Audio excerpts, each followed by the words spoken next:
ItsJason here, and we're back with another unboxing video. Today is January 24th of 2022. As you all might know, there's a lot of different things happening in the world right now. Word on the news says that we're getting very close to World War III, closer than we had been since, for a long time. We're gonna forget about that, and I'm just here to entertain you guys. So today we have another unboxing video. Let's just jump right into it, boys.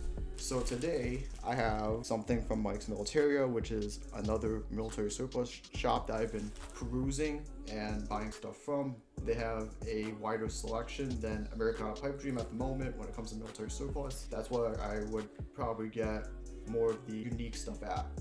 But anyways, let's just get right into it. So this one's kind of packed to the brim, so I have to be very careful about how I open this. The scissors stuck to my fingers. Oh no. There we go. This package smells like, you can't tell, but it does smell like, it smells like straight storage unit.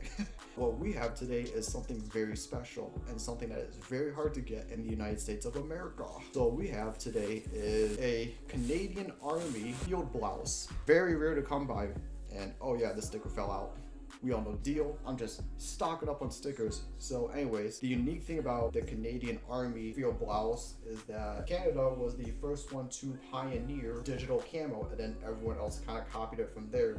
Most notably, the United States Marine Corps with their Marpat variant. So here it is, the KilledByKira field blouse. So apparently, this is very hard to export because Canada has very strict laws when it comes to the uniforms being sold elsewhere. So very glad that I was able to get this. This was the last one, so very, very lucky.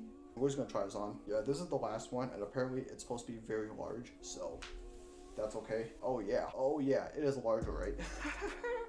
Yep, this is very large. This was the only one left. I'm sorry guys, but I literally had no choice because this camo is very hard to come by. Again, this was the last one. I'm so glad I was able to dish out the money to be able to own this very original KilledByKira Canadian field blouse. It was very expensive. You don't want to know how much it costed. It was a lot, to say the least. And it is very, very big. Also, I do need a new computer because with the Surface Pro 4, there's this issue where the battery kind of bulges out and it just distorts the screen. And apparently that's a really bad sign that you probably shouldn't be using the computer anymore. So I gotta start investing in a new computer. Ta-da! Canadian KilledByKira, the original digital camo. I think it was in service during the 90s, I believe, if I'm guessing my camouflage history correctly. Any Canadians out there, feel free to correct me if I'm wrong. I am not from Canada, so I wouldn't know. But yeah, this is a very cool camo. This is one of those camos I've been wanting for a really long time. Very cool indeed. You got the little Velcro for the name tag, which I'm gonna buy from a website very soon. And then you have this for the flag, which again, I will be buying off of a website very soon. But we'll just have a look around.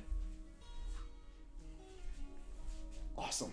Yeah, I know it's kind of big, but that's okay. It was the only size available and it fits nicely. So I give it a 10 out of 10 because this was the last one left. It's a very unique camo. It is the first in line of digital camos that will be copied by virtually almost every nation on the planet. This is definitely a score. So that is it for the video. Don't forget to like, subscribe, and comment down below. And I'll see you in the next one.